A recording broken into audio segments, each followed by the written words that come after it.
Good morning, ghouls and ghosties, and welcome to Vlogoween week 4. I had to think about that for a second. I'm like, are we already on week 4? Yes, we are. So it is the 4th week of Vlogoween already, and today is Friday the 17th of October. I was almost going to say Vlogtober, but it is October. So today we have some very, very exciting, spooky things to accomplish and spooky activities to attend and places to go. I look kind of like a disaster, but I did just wake up. Today, we are going to a river city that is called Stillwater. It is right on, I don't know if it's the Minnesota River. I don't think it's the Mississippi, but it's on a huge river that splits Minnesota and Wisconsin. And so you can see all the trees on the bluffs across from Wisconsin. There's usually a bunch of really pretty colors right now. On our way there, we stop at a cidery. So they have like hard ciders, they have regular apple cider, they have apple cider donuts, they have apple pies and all kinds of stuff. You actually can go apple picking there, but usually we don't just because it's very pricey. And then also on the way there, we stop at my favorite pumpkin patch in Minnesota. It is called Axdalls, AXDAHLS, if I remember that right. And they have so many different kinds of pumpkins, so many different sizes. They've got all the like different colors. They have like darker reddish orange ones, green. They have kind of the beige looking ones. They have white. They've got the more like UFO, as I say, shaped like kind of flatter ones, but then they have big, huge ones usually. I get like the biggest one I can find, and that's like my great pumpkin for the year. So I'm gonna be on the hunt for that. But they have little ones, they have little gourds, they have big gourds, they have literally like everything, and they have like billions. Like there's so many. It is so fun to go there. I love that place so much. So we're gonna be going there too. And once we get to Stillwater, of course, usually we go out to eat there somewhere, and then there's usually a brewery that we stop at. There's an antique mall that is like the coolest antique mall and biggest antique mall I've ever been to. It is like 3 floors of just crammed antiques, and a lot of the dealers or whatever you call them there do try to stock up on Halloween stuff this time of year, so you know I will be on the hunt for that. So we are going to pretty soon here be starting our drive out there. It's not very far away. It's maybe like an hour, I would say, away, like 45 minutes to an hour, so it's not too far. I think when we take off, it'll be closer to lunchtime, depending on how long we spend at the cider place, the apple orchard, and the pumpkin patch. We might be kind of hungry by then, so we will kind of see, but I believe that's kind of the order we're doing. Usually that's just how it works when we're like driving into the city, but there's so much to do there. Usually they decorate the whole like downtown and everything, and I'll try to get all that on camera. They have a really fun vintage style candy shop down there that we go to and buy a bunch of candy, so it's just like so much fun. It is so much fun in the fall, and I'm so ready. So I'm gonna go get more ready. This is what I'm wearing, just a Halloween tee that I think I'm gonna put some kind of jacket or something over, and I'm gonna wear my Pumpkin King hat because we're going to a pumpkin patch. So I'm gonna go get ready a little bit more, go tidy up our house, and we will get moving. Our drive over to Stillwater was very pretty. We saw all kinds of changing colors on the trees as we were going. It's like a 45-minute drive, so we went through quite a few cities that were very filled with trees, and we finally got to Axdalls first, which is the pumpkin patch. You can already see how many pumpkins they have. They are everywhere. I was giddy.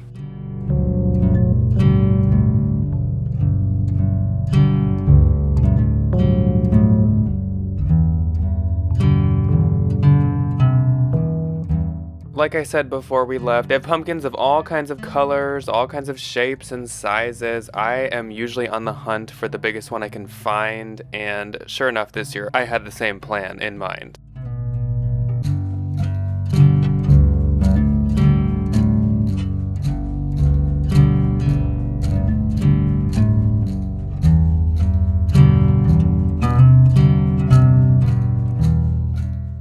The property itself had so many pretty trees. Just look at that deep red. They also always have this really cute beetle car. There are so many pumpkins everywhere. Like there's a greenhouse full of pumpkins. There's a front sort of yard that is huge full of pumpkins. There's a second greenhouse full of pumpkins. There's a barn full of pumpkins and another yard full of pumpkins. And then you can go deep through the forest and there is pick your own pumpkins from a giant pumpkin patch.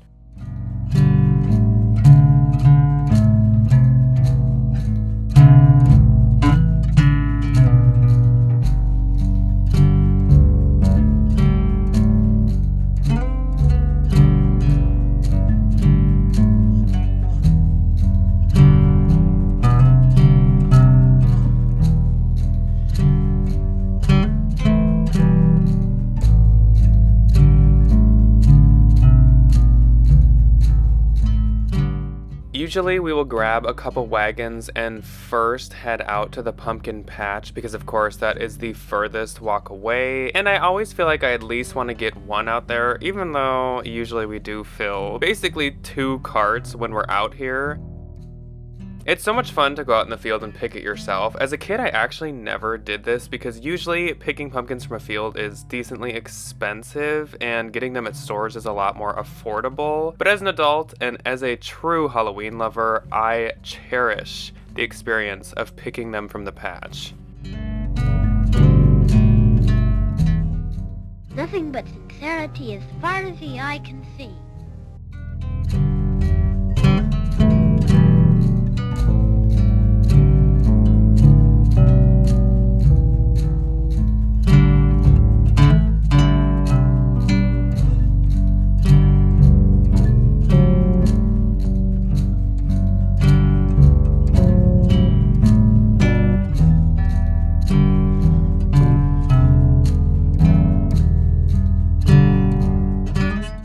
In the barn near the checkout, they had some pre-painted pumpkins. I kind of like some of the faces. They were pretty clever, like this shocked one. And this zombie one was so cute. So we may have bought a few. The trunk was basically completely full. Hopefully we don't find any antique furniture we want at the antique store because there is no longer room. Next up we went to the cidery/apple orchard. They have wine here, baked goods, and ciders. You can also do apple picking, but like I said before we left, we usually don't do the apple picking because it is quite pricey. And we have so much we want to do here that we probably honestly don't have time.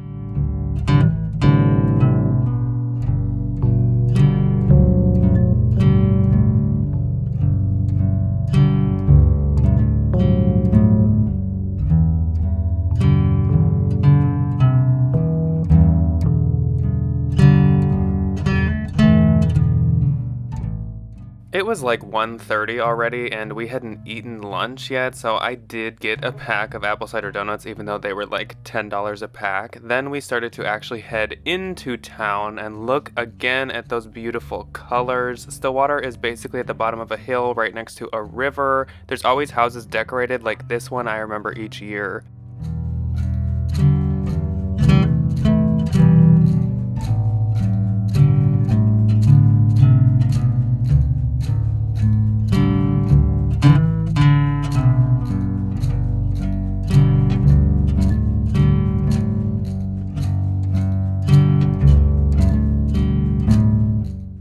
Here is the proof that it is just so fun to go in the fall to Stillwater. All of the little shops put up spooky decor and spooky crafts. Some will paint murals and some will actually put skeletons out in front on benches and stuff. It is just so much fun. It feels like you're in some kind of movie.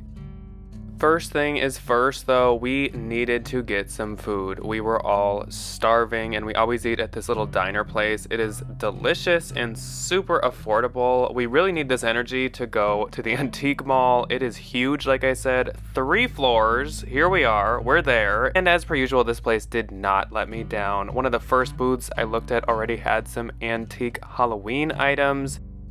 It's almost like an Easter egg hunt, honestly. There is Halloween stuff here and there and everywhere. And like I said, this place is huge and just packed with stuff. So you really, really gotta hunt.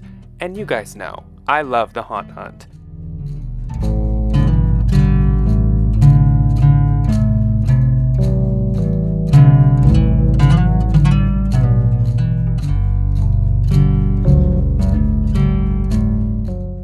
I didn't end up really filming a haul of this stuff after we went, but as you guys probably could guess, I did buy most of the items I'm showing you. I would say probably like 65 to 75% of them. Some of them were really, really, really expensive, and then some of them weren't as antique as the other items, but a lot of them I did pick up.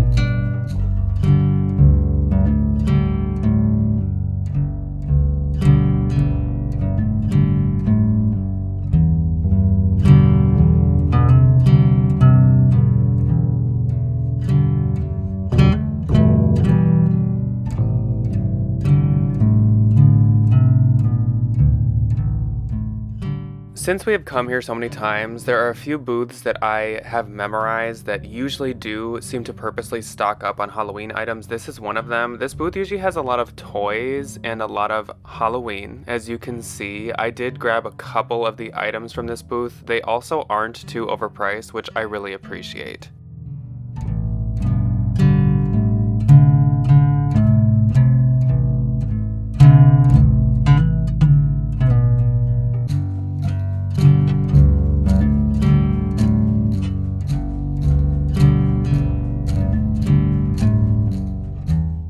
Next up was this kind of quirky candy shop. This is not the old-fashioned candy shop I was talking about, though they did have Jiffy Pop, and I was kind of tempted to reenact the opening scene of Scream and pick up some of it, but I did notice they had a whole section of Halloween-themed candy and little Halloween kind of quirky small items like these finger puppets.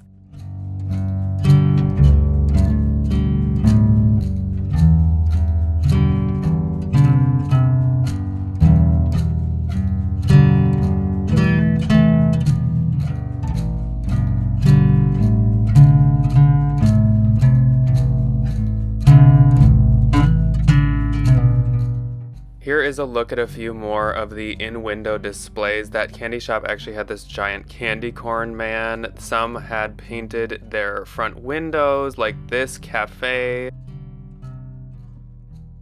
This little boutique had made basically a beer-drinking scarecrow that I thought was so cute. And this soap store had a bathing skeleton.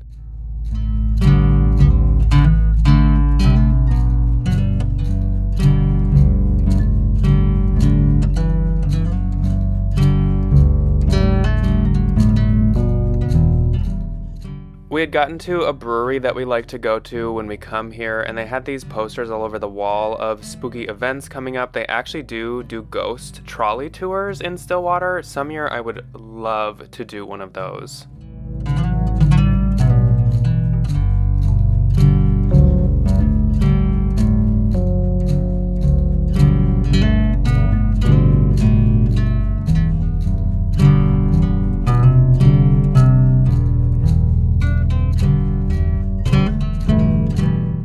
The next day on Saturday, we met my grandparents at Cane's, and we got the new limited edition Spooky Glow-in-the-Dark Cane's Cup, and that's kind of all the fun we had on Saturday. Then on Sunday, it was kind of a yard work day. We have so many large trees in our yard that we get leaves like crazy on the ground, so we started to put some headway in on that.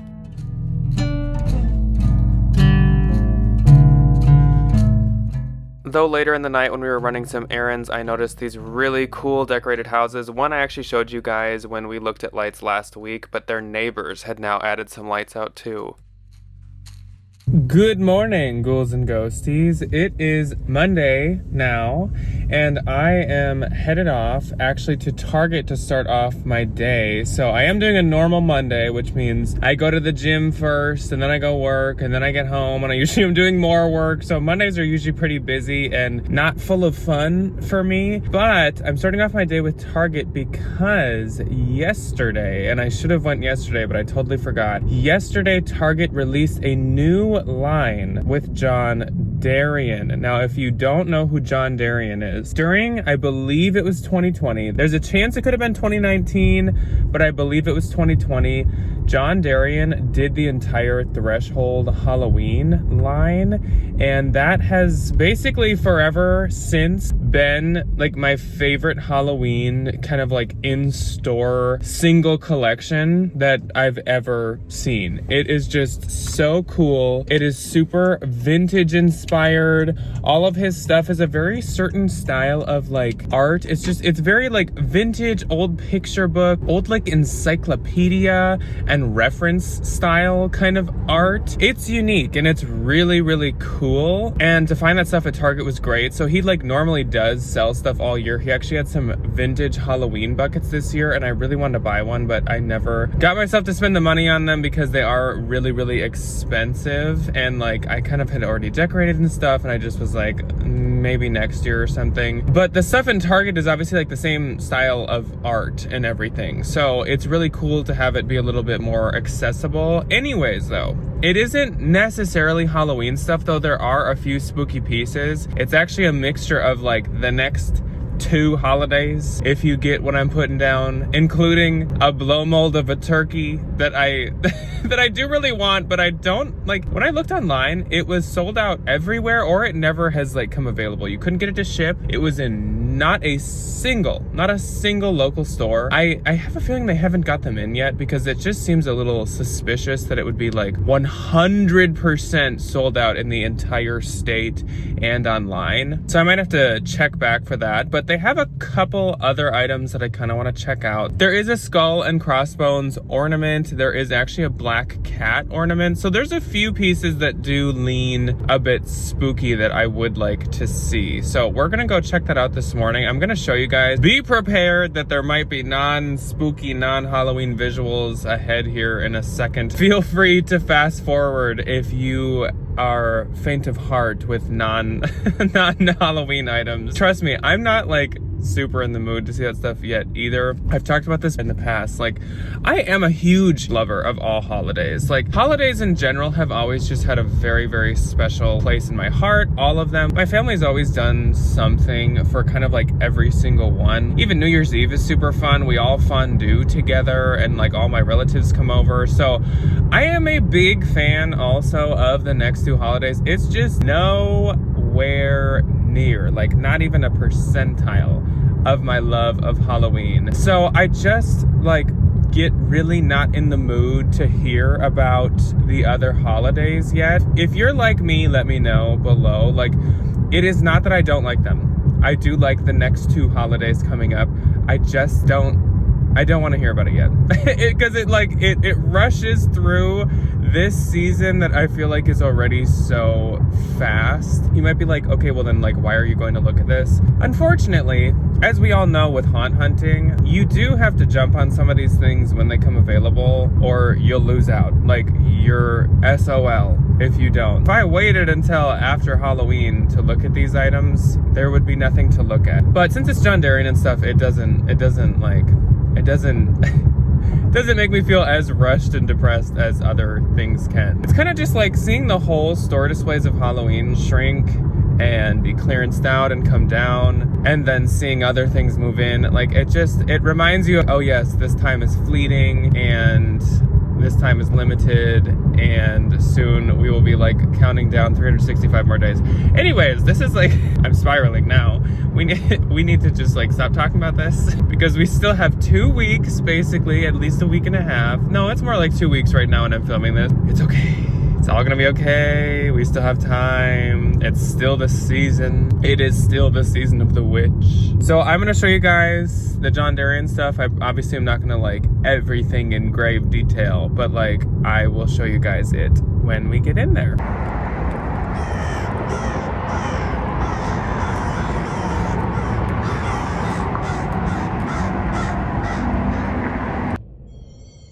As you can see, the John Darien collection was pretty focused on the next 2 holidays coming up, and there were a few items that I kind of wanted to pick up for Thanksgiving in particular, which I actually didn't really end up seeing here, though they did have the spooky ornament that I came here looking for. They had this ladybug one, not one that I was going to get, but I thought that was pretty unique. They also had this eye that was pretty spooky, and this black cat that is one that I actually came in here for. It is so cute.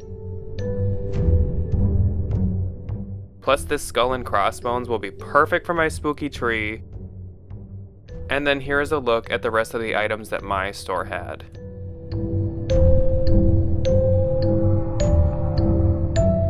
It is Tuesday, the 21st of October. Today we do have a couple spooky ooky kooky activities in mind. So not necessarily like fall or Halloween like events, but some spooky activities. We are going to be stopping at a few Goodwills. That's actually where I just pulled up to right now. It's pretty early in the morning. I got up early this morning. I went and got some groceries, and I went and got some coffee. So that's really all I've done today. So it's still pretty early. I'm actually at a Goodwill right now that I'm waiting to open. That's how early it is. So we've got 5 minutes until it opens. This is like my local Goodwill. I want to check what Halloween stuff they have. I feel like we're getting to the end times of Halloween being at the thrift stores before they focus on, I guess, other holidays. So we're going to be checking this one, and then there's another one kind of close to me that I would like to check a little bit later, which I think we're going to do right before probably Talk or Treat. Talk or Treat, I have an interesting kind of different topic today. It's actually like a favorites list. So this will be a lot more like positive than my last week one, which is a little negative.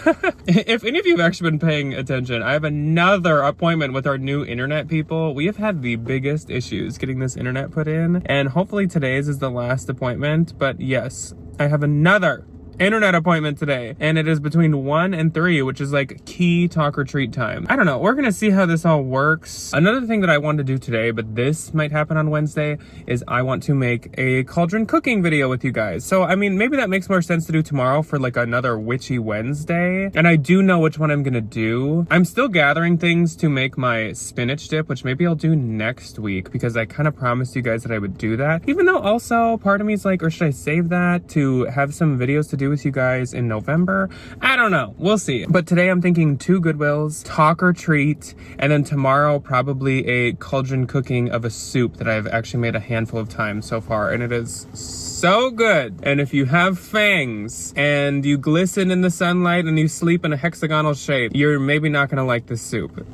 Anyways, as soon as Goodwill opens, I will of course take you guys in and let's look at the spooky ooky kooky stuff. I'm hoping we find some more good vintage or early 2000s Halloween items. That would be the goal. This guy sits in my car that I found at one of our local Goodwills. He's like my dashboard buddy right now, even though I don't want him to sun fade, so I probably will take him out once we're into a different month. But for now, he's my little passenger, my passenger princess pumpkin. My passenger pumpkin, that's what he is. Okay, I will catch you guys inside.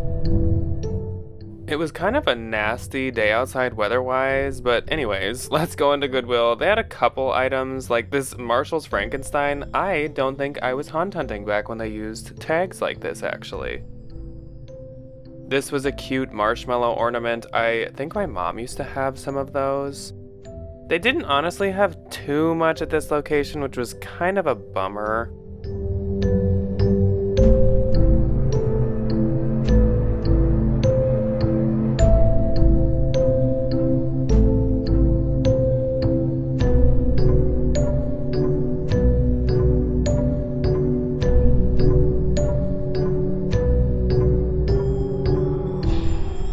And at the next Goodwill, I would say that they did have more items, but still nothing that really caught my attention. Though I tried to get footage of some of the items that I felt truly looked vintage, maybe from the early 2000s or 90s.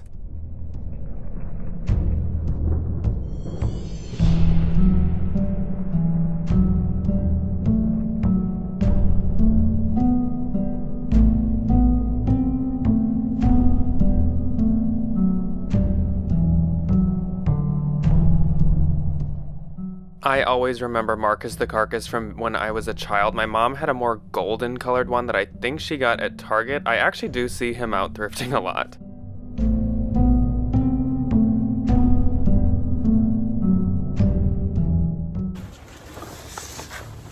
Hello ghouls and ghosties, and welcome to another Talk or Treat. Today, my treat is going to be the freeze-dried candy corn that we tried together last week in Vlogoween 3. Yeah, in Vlogoween 3. Oh my gosh. I cannot believe that it is October 21st already. My brother's birthday, I don't know if I've probably told you guys in past Vlogoweens. My brother's birthday is October 24th. Yes, I am jealous of his birthday. Mine's March, which is not very fitting for a spooky person like me, but his is literally 1 week before Halloween. I wish.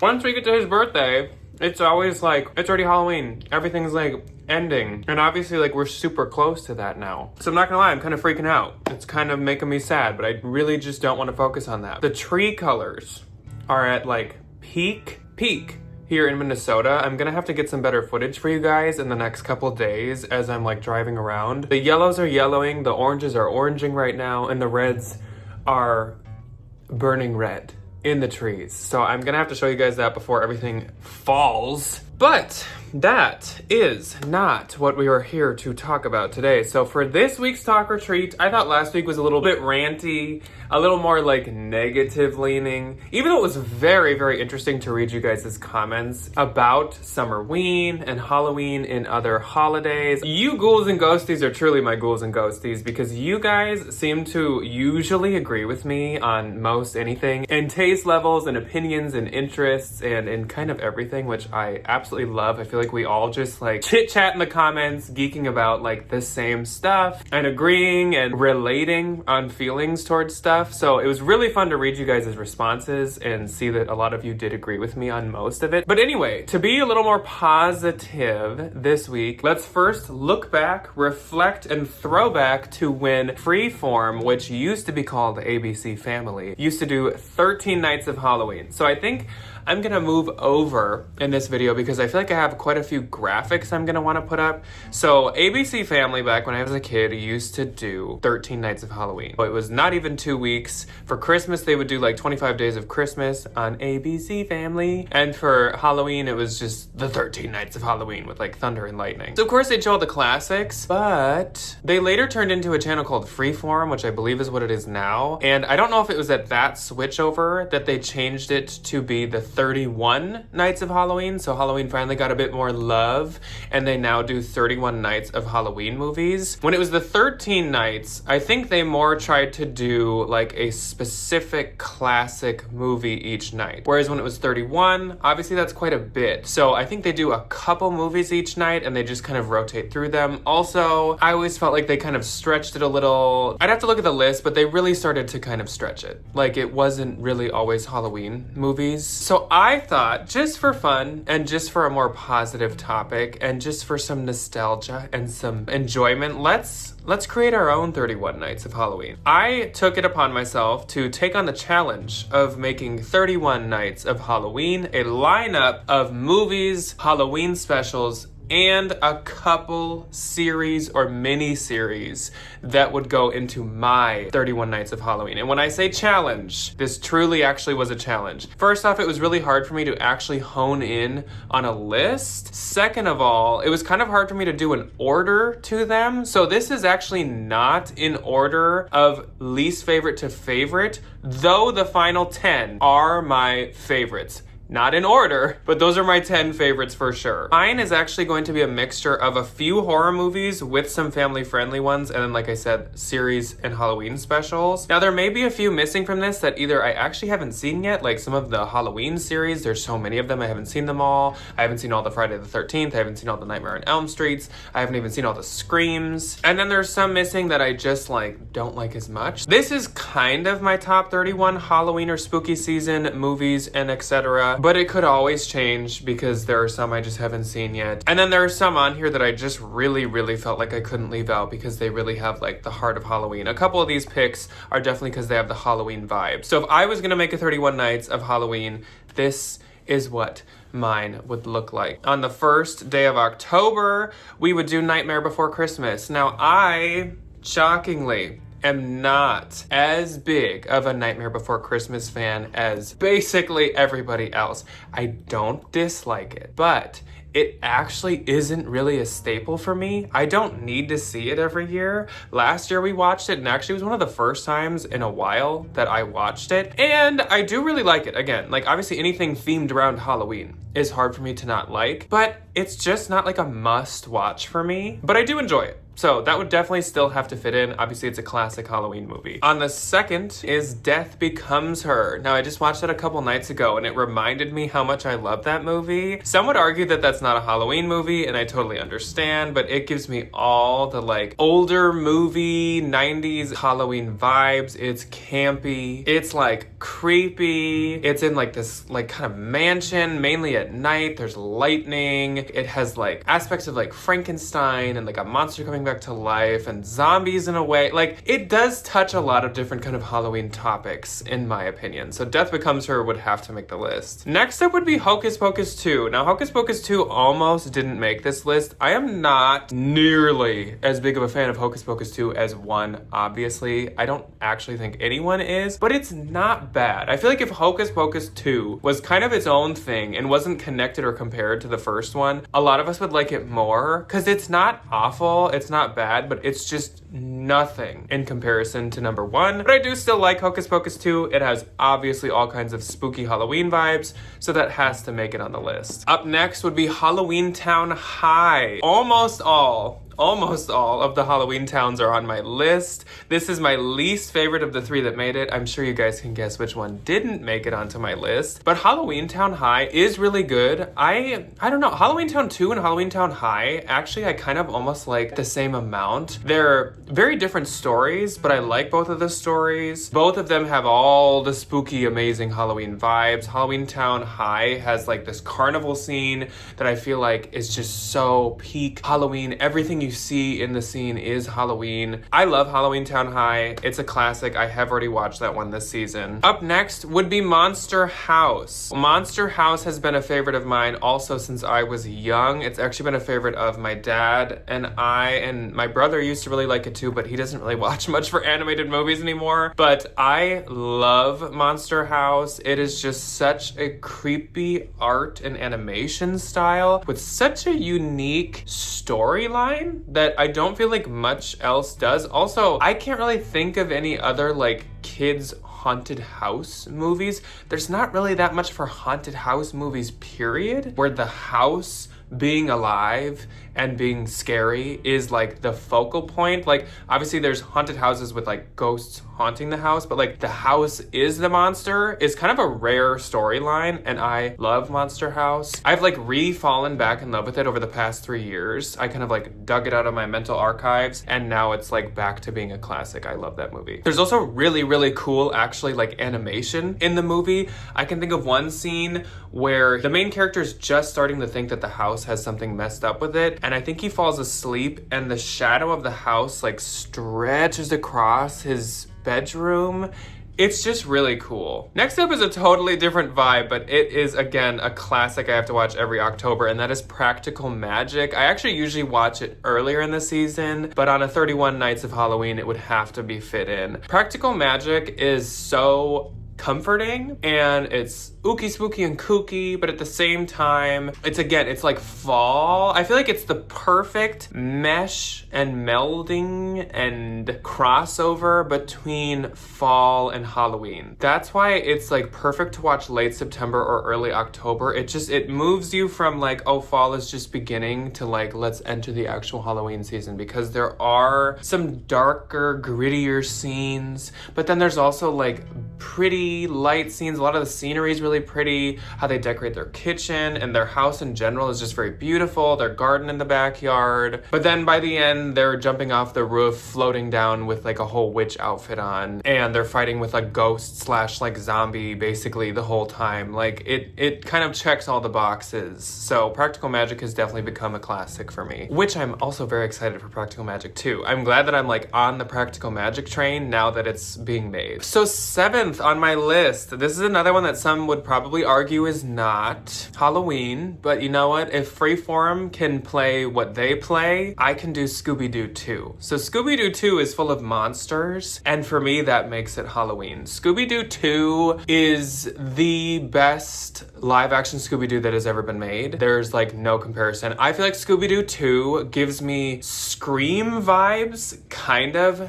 Let me explain. With the whole like news reporter kind of throughout the whole thing, like the rude and sassy, I guess if you want to call her, news reporter that's always kind of like talking back at the main characters, that relates it to Scream for me, like Gail Weathers, and I forget the news reporter's name in Scooby-Doo 2. But again, all the monsters, some of them are like Halloween creature leaning monsters, some aren't as much, but they're all ghosts. There's the pterodactyl ghost, and there's Minor 49er, and there's the cotton candy monster. It's just so much fun, and it's mainly at night in the dark with really cool lighting. I think almost the whole thing takes place at night. And obviously, like, Scooby-Doo in general is like, it's for the spooky ooky kooky people like us. To me, Scooby-Doo 2 earns its place on the 31 Nights of Halloween. Number 8 for me would be Babadook. So now we're finally starting to add in some horror movies, and I think I'm gonna go kind of every other with like family-friendly horror. So Babadook is amazing. I love Babadook. It is a very off-putting, creepy, atmospheric movie. I first discovered it like a lot of people, was that like 2015, 2016, something like that, when it was like on Netflix, and I feel like it had this huge like cultural kind of moment. But the Babadook creature, you rarely actually see it throughout, but it's always kind of like under the floorboards and in the wall and on the ceiling. Like, it's very, very off-putting and creepy. There's a lot of very scary imagery in it. There's a lot of like darkness. It's a very dark movie, which gives you all those like spooky, like Halloween vibes. It's just a classic. I love it so much, and to me, it fits perfectly on this list. Next up would be Beetlejuice 2. This might be another controversial one, but I really love Beetlejuice 2. I feel like there's a lot of people who didn't really. A lot of people, I think, view it like Hocus Pocus 2, where maybe like, it's okay, but it's not as good as the first. I love Beetlejuice 2. I don't have as much of a like deep-rooted connection to Beetlejuice 1, so I almost like them the same. Like, which is really probably controversial, but I really loved Beetlejuice 2. Going to it, I think it was last year, was so much fun. I had just watched Beetlejuice 1 like the night before, and it really connects so well. The characters are like exactly like they were. It's funny, but it's also spooky in a lot of different ways. It's just a really, really good movie, and I really loved Beetlejuice, I think is the actual name of it. Number 10, another horror movie, and that would be Late Night with the Devil. This is a newer one as well, but I really, really like this movie. This is my favorite exorcism or possession horror movie for sure. I've told you guys a couple times, Exorcist isn't like my favorite. I don't dislike it, but it's just not as big of a deal to me as it is to a lot of people. Late Night with the Devil is really cool. I love the like 70s/80s retro nighttime talk show vibe. It's so cool. They nailed the set. They nailed the characters. Again, there's a lot of just like off-putting imagery in it, and there's a lot of like weird twists and really messed up things that happen in it. It's like creepy. So like, not for the faint of heart, but I really love Late Night with the Devil. I watched it for the first time last year. Next up would be Beetlejuice. Of course, the original is fantastic as well. Same thing, the like funny with the spooky, so many iconic characters and scenes and imagery and stuff has come from it. It's just such a classic movie. I do love it. Again, Beetlejuice wouldn't be what it is without Beetlejuice 1. That one's a classic. Again, I would say more, but it's not as like nostalgic for me as some of these other ones, but I do love original Beetlejuice. Number 12, this is the newest one on the list, and it's again another horror movie, so I put Weapons. Weapons honestly might still be in some theaters, but Weapons is really good. It is a very, very intriguing movie. It's very thrilling. It's again very like off-putting. There's a lot of scenes where you're like, what's happening? What did I just see? There's a lot of cliffhangers throughout the movie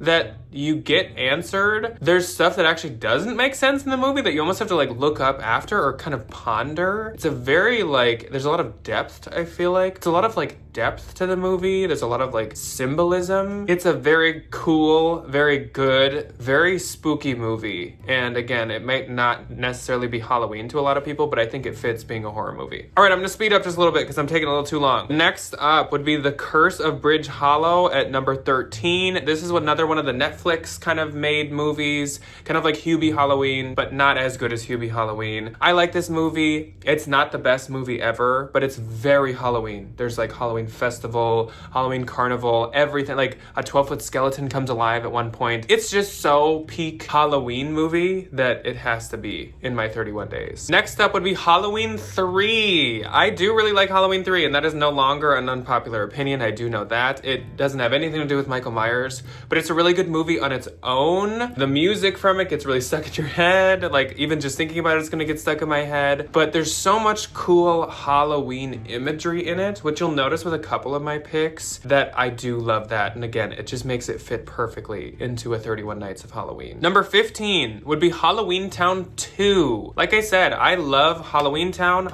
2, and Halloween Town High / Halloween Town 3. All of those are fantastic. I would love them to even make more of them with the original characters in them. But Halloween Town 2 is pretty similar to Halloween Town High on my kind of like actual ranking of how much I like them. Nowhere near as good as number 1, but it's great. All the same characters come back and they're all played exactly the same. It was only made like 3 years later, I believe. So that's a great one. 16, Halloween 4. And I just recently watched this for the first time this year. Again, especially in the opening credits, there's really, really good Halloween imagery. And I just think it's a pretty good Halloween movie in the Halloween franchise. It's hard to say that about a lot of the other ones that I've seen, at least, but I do like Halloween 4. I think it did a pretty decent job of like coming off of the original Halloween. Next up, we have Twitches. Now, Twitches 2 is not on the list because I don't like that one nearly as much, but Twitches 1 is a classic. It's a Disney movie, if you haven't seen it, of two twin witches who meet each other. They never knew each other, and then they meet each other one fateful day, and it's like funny, very family friendly, very classic. It's not necessarily super Halloween. There's a Halloween party in it, but like the whole thing in general is more kind of like medieval mystical castle, that type of stuff, but it's a classic for sure. Number 18, Nightmare on Elm Street, the original, a classic.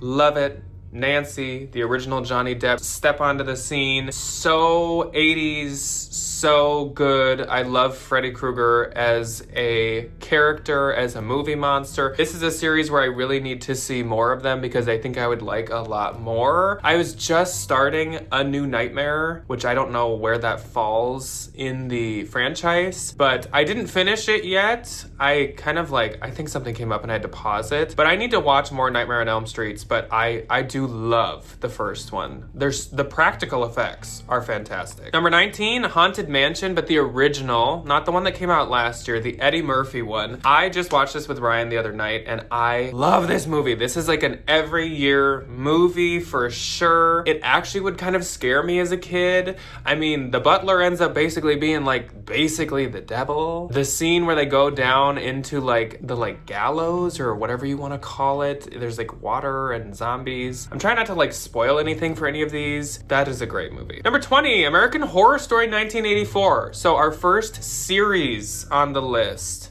Okay, the Amazon guy just came and I thought it was my internet guy, but as I'm sitting by the front window filming. This has, dare I say, become my favorite season of American Horror Story. I think it's like season 7 or 8. It is so campy. It is a summer camp themed slasher season. It is amazing. It takes place in the 80s, obviously. I love all the characters. They did the costumes so well. They did the character writing so well. The acting is so good. Their hair is perfect. I love this season. It's especially good for like the first 3/4. It falls off a little, but it is great. It is a staple and a classic for me. I do watch it almost every Halloween season. Number 21, and then we're in my top 10 of all time. So number 21 is Hubie Halloween. This almost made my top 10. Hubie Halloween is one of the only movies I can think of that is a modern Halloween classic. Netflix did a really good job with this movie. It's a really fun storyline, really good characters, humor, while also like having a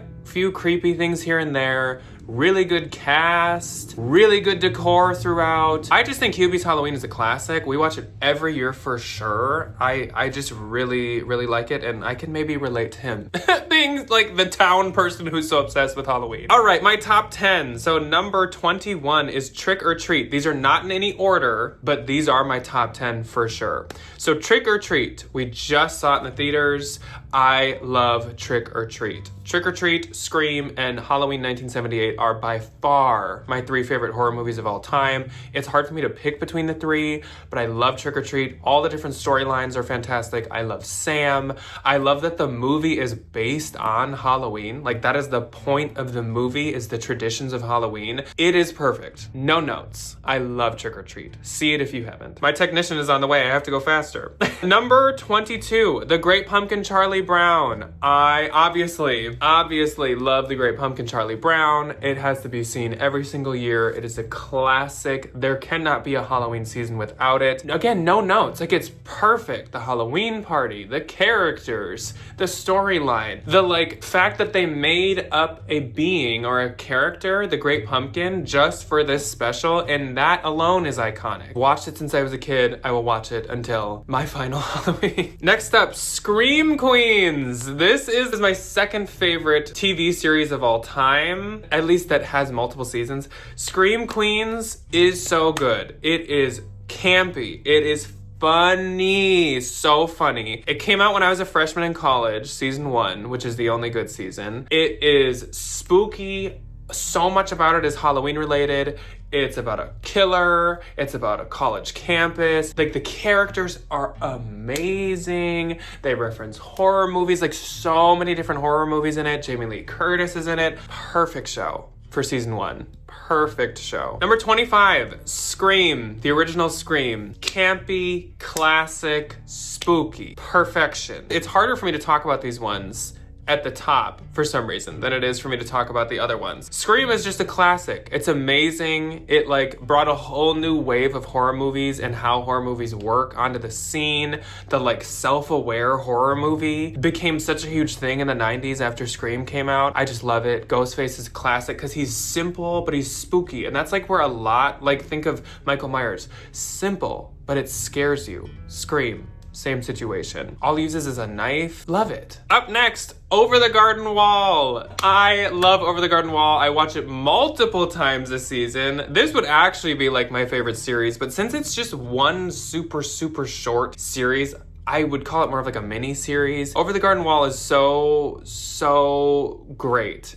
I feel is so different when it comes to a kids show than so many other things. It's kind of creepy in certain ways. It's so adorable. It's so fall, and it's so it's made for fall lovers. Really. It's made for Halloween lovers and it's made for fall lovers, and it does that perfectly. Next up is Halloween Town. So the original Halloween Town, a classic, a must watch. I stand behind that. Halloween Town needs merch and decor in stores. Why does that not exist? Spirit Halloween, I'm talking to you. But Halloween Town is amazing. The story is great. Halloween Town itself is just so fun. I want to go live there and walk around there. All the different monsters that have different jobs. I love Halloween Town. Aggie, Marnie, Gwen, love them all. Then we have the Garfield's Halloween special. I have a passionate love for the Garfield's Halloween special. It is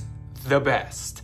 It is literally so good. I have a tattoo from that one as well. It is my childhood. Again, it is creepy. It actually scared me as a kid, but it's also just so family friendly and so classic.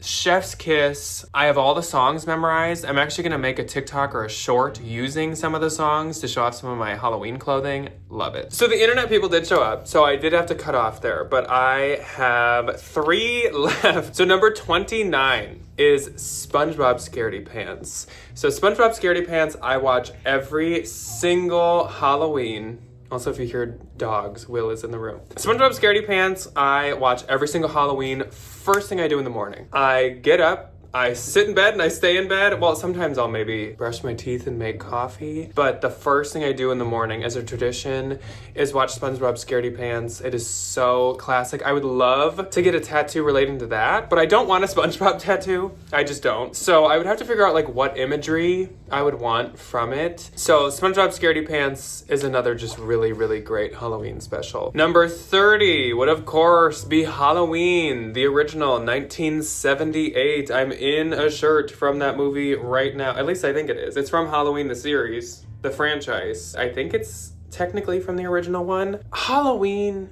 is probably my favorite horror movie, most likely. It's just hard because I love Scream and I love Trick or Treat as well, but it's all on Halloween night. The Halloween vibes, the spooky vibes. It's just so classic, so perfectly done. And if you really read about Halloween, they had a really low budget. They really were kind of almost like throwing it together. It's filmed in like California in the spring, but you would like never know. It's just perfect, literally perfect. Like, I love Halloween. I usually watch that one a few times during the season as well. And last but not least, I'm sure you guys know what it is because you're like, where has it been this whole time? And that is Hocus Pocus. Number one, the original. Hocus Pocus with Halloween Town are always neck and neck for me, kind of like Halloween with Scream, with Trick or Treat. It's just hard to pick. Those would be like probably my top fives in general. When it comes to movies, Hocus Pocus is so good. Even just when I like am sitting and I think about Hocus Pocus, that alone puts me in a Halloween mood and like vibe. It's just so good. Every character is so well played. It has such a great storyline to it. It's in Salem, which now also just has like a lot of meaning to me since we did our honeymoon in Salem. The setting, again, the characters, the acting, it's just perfect.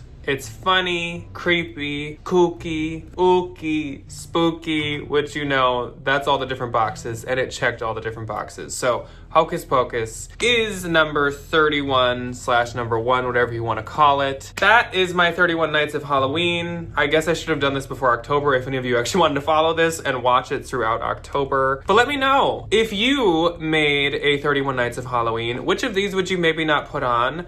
Which would you put on that I didn't put on? What do you agree with? Are some of these your favorites? I'm sure they are because I went through like a lot of very classic Halloween movies. Are you surprised that any are missing? Like some of the number 2s, like Twitches 2, of course there's like Coraline, there's Paranorman, there's Hotel Transylvania. Those ones just don't like mean as much to me, so they aren't a must watch for me. But those are my 31 Nights of Halloween. Time to start my own TV channel. I had to pop in here super quick, ghouls and ghosties. I am just about to start making a soup, doing a cauldron cooking with you guys, and that is going to go until about the hour and 11 mark in the video. This Vlogoween is not over, but in case you want to skip it, I just want to let you guys know. And the main reason for that is I am actually going to re-upload just this cauldron cooking part next Wednesday as a Witchy Wednesday. I'm going to do a new intro for it and a new outro for it, but I wanted to make it also its own standalone video. You could watch it now and rewatch it then. You could skip it now and watch it then. You could watch it now and then not watch it Wednesday. Totally up to you guys, but I just wanted to warn you. So if you want to skip to an hour and 11, that will skip over the whole recipe and cooking.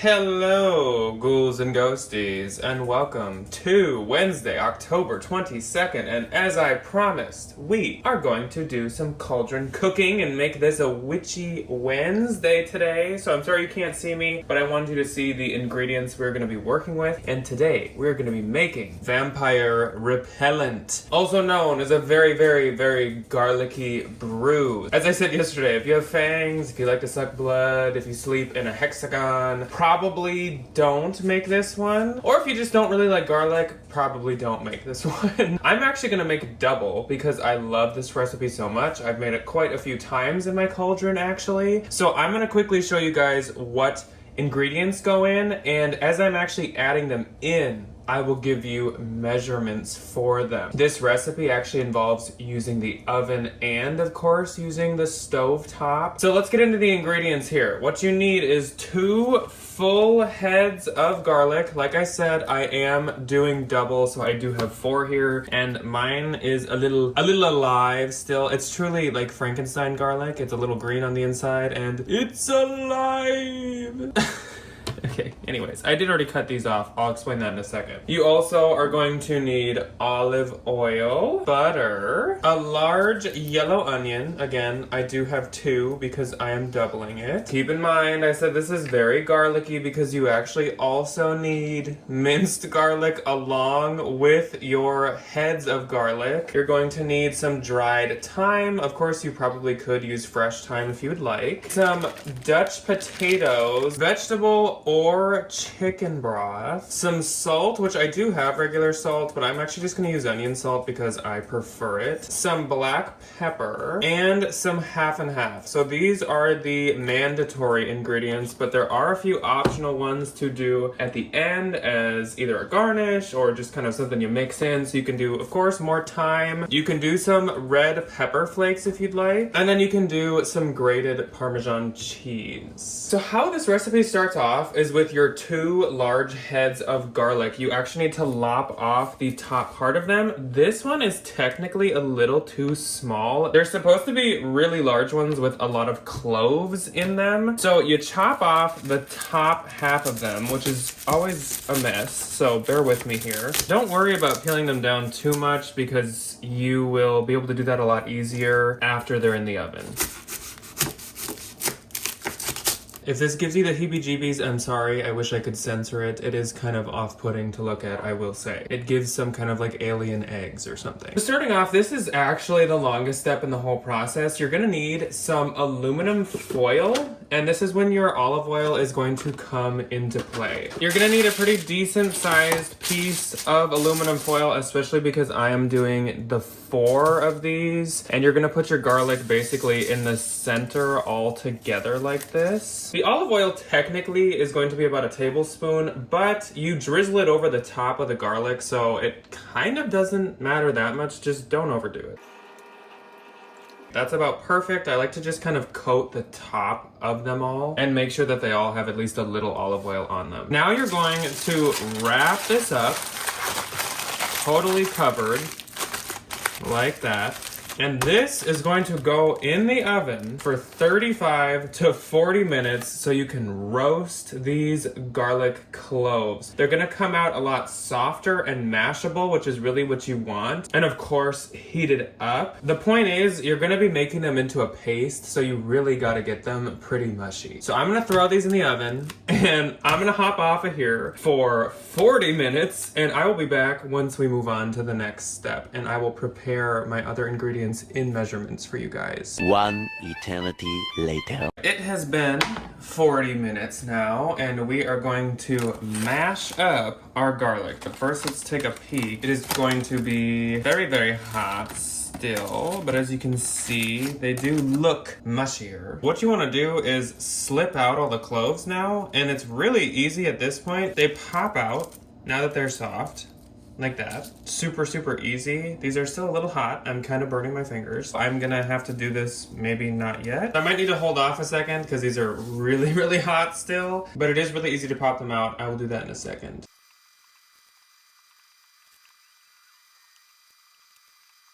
And now is when we want to actually mash them. They're pretty easy to mash, and as you can see in the fast motion there, they pop out really easy. This is why we roast them, so that they become just so much more easy to work with. I will say, my house smells like an Olive Garden. It smells very garlicky in here. So again, if you don't like garlic, obviously this is not for you, but I love garlic, so this is a favorite of mine. Also, I'm fairly certain, I'm no scientist nor doctor, but I'm fairly certain garlic is really good for you and can help with your immune system and stuff, so it's a great thing to be eating as it gets colder outside. Don't worry about these becoming literally paste, because we will be using an immersion blender in this recipe. By the end, we will need to have the onions, the potatoes, and all the garlic super blended. And so once it's in the cauldron, we will actually be using the immersion blender, but I will explain that more when we get there. But for now, you definitely want these to be decently mashed up. Honestly, that is probably pretty good, so let's move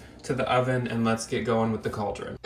Okay, ghouls and ghosties, let's get to actually making this soup. As you can see, because the time is right in front of you, it is 3:35 p.m. and this is supposed to be my lunch. So what we're gonna wanna do is put our butter into the cauldron and have it melt. Then we wanna put in all of our onions next. And we saute those for about like 5 minutes. Basically until the onions are like really fragrant and they're a little more soft. This will be on like a medium heat. You're gonna use 2 tablespoons of butter. Since I'm doubling it, I would be using 4 tablespoons, but I only have 3. But that should be totally fine. 1 tablespoon of butter short isn't gonna be a big deal. Really, this is just for sauteing the onions anyways. Honestly, me using 2 probably would work as well. I know you can't see the butter, but I'm gonna wait now for a second until it fully melts. I'm trying to figure out the best angle for you guys to be able to actually see in the cauldron, but I can't seem to figure out something perfect, so this is what we're gonna work with now. Once I add more stuff in, I think you'll be able to like actually see what's going on in here. Right now, it is just the butter melting, and then I have all of my onion. A lot of onion, because the regular recipe would have 1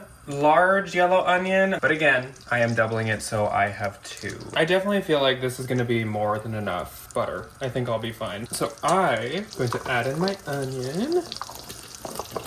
I don't remember if you guys saw, but I did end up finding, I think you did, in the haunt hunting, but I did end up finding the large cauldron, which I probably could have used for this since I'm doubling it, but I think this cauldron is big enough. When I've made this as a single serving in the past, there's been more than enough room to double it. I know last week I asked you guys about me doing my creepy Christmas video, and a lot of you did say you want to see it, so I will be doing that. But I do actually have a cauldron recipe that I am obsessed with for a turkey wild rice soup. So instead of chicken wild rice, it's turkey. And actually it can be followed with leftovers from Thanksgiving. So if you guys would be interested in me doing a Witchy Wednesday in November for that recipe, let me know, because it is so good. It uses like sage and all the different seasonings and spices that go into a lot of the Thanksgiving food, like stuffing and stuff. It is so good, and I can definitely show you guys that recipe. Obviously I would be filming it before Thanksgiving, so I wouldn't be able to use leftovers, but I can just use ground turkey and it turns out just as good. I could probably put that up,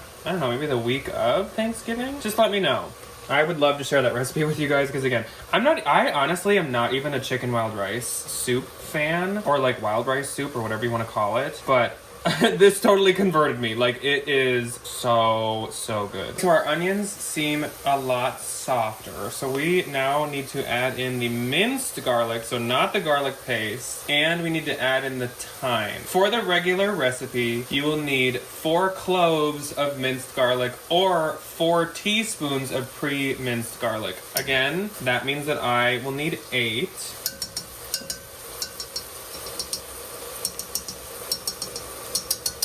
Can you see now why this would be a very effective vampire repellent? So let's mix that in, and then I'm gonna add the thyme. So for the regular recipe, you would need half a teaspoon of thyme. I'm going to be using a full teaspoon of thyme. In other words, this recipe calls for thyme and thyme because of how long that garlic paste took to roast. I love thyme. I think sage and thyme have become some personal favorites when it comes to herbs. Oh my gosh. I love onion and I love garlic and I love thyme, so this smells just like delicious already. So we're gonna let that sit for literally just like a minute. Then we're gonna add in the diced Dutch potatoes, the broth, and the roasted garlic paste. Now for the regular recipe, you're going to need 4 cups of either vegetable broth or chicken broth. I'm using chicken broth, as you guys saw. So I'm going to be using 8 cups of my chicken broth. For the Dutch potatoes, like I said, you need to use 6 to 8. I did do 16 of them of different sizes. And then, like I said, my garlic is not really paste right now, but the immersion blender should be able to accomplish that later for me. If you really wanted, you could probably use a food processor, which I think I've done in the past to make it more of a paste. I think you actually can buy garlic paste, and obviously that would make this recipe a lot faster and a lot easier if you'd like. I don't know the measurement though on the garlic paste. Like if you pre-bought it, I will say that. All right, I think I'm gonna do the broth first. So here's half of what I need, but the full amount that you would normally do, 4 cups. And another 4 cups. This is gonna be decently full, I'm now realizing. So you guys should be able to see everything perfectly fine. And then we want to add our potatoes and we want to add our garlic paste. So let me put my weird garlic in. My garlic mush, I guess. Not necessarily paste. This is gonna sound gross, but it kind of looks like shredded chicken. And our potatoes. So here are mine all chopped up. You want to quarter them. I believe I said that, but if I didn't, you want to cut them into quarters. So some of them that were bigger, I definitely cut a little smaller, and then some that were tiny, I cut in half just to make them all be about even sizes. So I don't want to splash everywhere. Here we go. Perfect. So again, you want to add some thyme, but I'm talking T-I-M-E, because this needs to come to a boil. Then you need to reduce it to a simmer and let it sit for 15 to 20 minutes. Basically, you want the potatoes to now become a little more boiled and a little more tender, if you will. So we're gonna wait till this boils and we're gonna let it simmer. I'll probably do 20 minutes, especially because I'm doubling the recipe. This is gonna be a lunch borderline dinner at this point. The boil has begun, so I'm gonna just lower it a little and I'm going to set a timer for 20 minutes and we will check back in. 20 minutes later. Now that it has been another 20 minutes, we've got our immersion blender. I don't know if mine's like big. I feel like this one's like really big compared to other ones, but I don't honestly know. I've never had one before this one. But what it does is it like blends. You can poke it into stuff and blend. So you can really blend it up to your heart's desire. If you want it super, super thin and smooth, or if you want it a little chunkier, it's all up to you. I usually do it pretty smooth. Honestly, in the end, this almost ends up being almost like thinner, super garlicky mashed potatoes, kind of, but in like a soup form. So I'm gonna blend this. It might take me a sec, and I'll probably fast forward through this.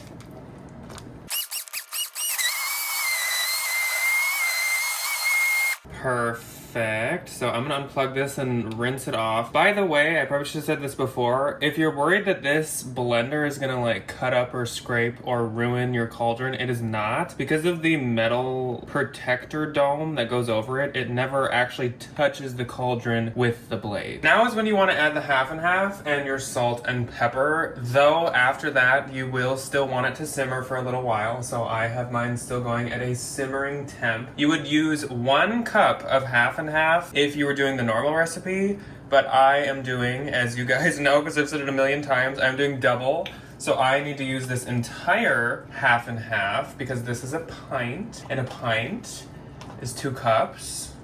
I know, simple conversion, look at me. We are just going to dump this in. Of course, it's probably gonna stop simmering for a little because this is cold. Now you're gonna do salt and pepper to taste, basically, but if you want measurements, I'd say like a teaspoon and a half of salt, maybe like a teaspoon depending on what you're feeling, and a half a teaspoon of pepper. You definitely wanna do less pepper. Oh, a bit more. Oh, it doesn't fit, dang. I kind of eyeball my pepper since mine is in this. Of course, I can always add more pepper to each bowl if I feel like I want to. I don't want to over pepper it right now. So we're gonna stir. Hopefully it'll come back up to a simmer. And I'd say you let it simmer for another 5 to 10 minutes. I'll probably just do 5 because it has been simmering for quite a while.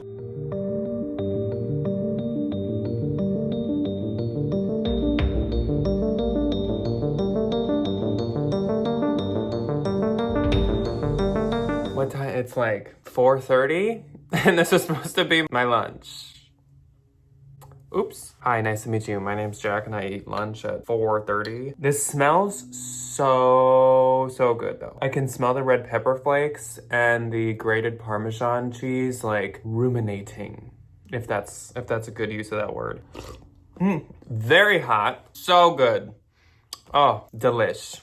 Again, I have had this a couple times recently, so I'm pretty safe from the vampires. They'd bite me and it would just like leak garlic and they'd be like, okay, no, this is so good.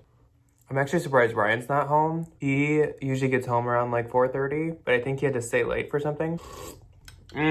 Which is good because then I was able to finish this up. He would have come home and been like, this is your lunch? Okay, it took a while. Because I also, like, as, like, these timers were set, I've been, like, getting other work done around the house and stuff. So this has just felt like almost an all-day soup. Again, I think you can buy garlic paste, which would make this way, way faster. Because, like, most soups, you need to let them boil or simmer or whatever. But not all soups take 40 minutes to bake in the oven. But this is so good. Just so hot, but so good. Super good for like a cold, blustery day, which, oh my gosh, outside, our neighbors get the most beautiful like gold orange trees. And not as much today, but yesterday was like, oh my gosh, it was actually pretty dreadful weather in a bad way. It was 40 to 45 maybe all day. Super, super bad winds. Like I literally thought my 12-footers were gonna come down. I left them up and they actually stayed up, thank goodness. But all of my pumpkin head people, all of them fell except the adult one, all the child pumpkin heads. All of them were down. A bunch of my blow molds fell over. A bunch of my stuff fell over. And it was like raining all day, like slightly raining. That's when this soup would have been perfect, just weather like that. This is so good. I love, like, yes, you can make this thicker. You could honestly probably almost immersion blend it before putting in potatoes and make it more of like a potato garlic, like chunk potato garlic soup. I love a thin soup. It's just like so easy on the stomach, super easy to digest, super just like thin. It doesn't like make you bloat or feel super too full. Okay. You guys have probably had enough hearing about this dang soup, so I am gonna let you go. Probably for today. I'm sure we're gonna watch another Halloween classic tonight, so maybe I'll just show you a couple seconds of us doing that, but I think that's it for spooky activities today. Tomorrow, actually, which we didn't expect, definitely gonna be the final thing in this week of Vlogoween. Our local liquor store sent out an email that they're doing it's called Halloween. I think you just sample some seasonal wines and beers and stuff, and we just got the email for it, I think last night. So we're like, oh, why not? We didn't have any Thursday plans. Honestly, this has been a pretty uneventful week, so that'll be pretty fun. It did say costumes optional, so maybe I'll do something. Not too dramatic. It's not like a contest, but maybe just like an easy vampire or something. Anyways, I will see you guys in a second. Hello, ghouls and ghosties. It is I. The same person that's been in every clip so far on this channel. It is Thursday, and as you can kind of see by the lighting, it is actually Thursday night / afternoon. I think it's just about 5:45 right now. And as I said, there is a spooky tasting at our local liquor store tonight, and costumes are not required, but costumes were appreciated, it said. So I'm actually just doing the same outfit that I did to the pumpkin walk. I was gonna do a little bit more and maybe do like an actual costume, but I really don't want to do any face paint or anything. It's probably gonna be like kind of not super long, so I just don't want to put too much effort into it. And then I had some other outfits I was thinking of doing, but there's gonna be wine, specifically red wine, involved in some of these tastes, and a lot of my things are white. I have like a mummy sweater with the matching mummy wrap sweatpants, but they're completely white, so I don't want to wear those. And then a different shirt I was thinking of wearing is white. It's still like a lot of the stuff I wanted to wear was white, so I'm just gonna wear this again. I think this is like close enough to a costume. Most people would consider this a costume. To me, this is just regular clothing, but to a lot of people, this is costume level. This is what I'm gonna wear. We're gonna be heading there in about like 5 minutes, so I'm excited for tonight. This is gonna be a blast, and you guys, of course, will be coming along. Again.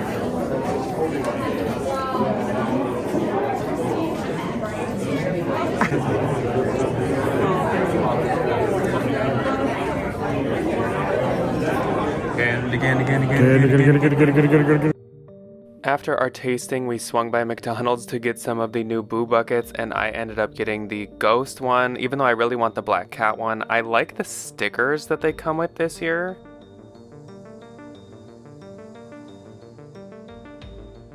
And while eating my Boo Bucket, I was watching some vintage Halloween commercials. It was quite a spooky vibe.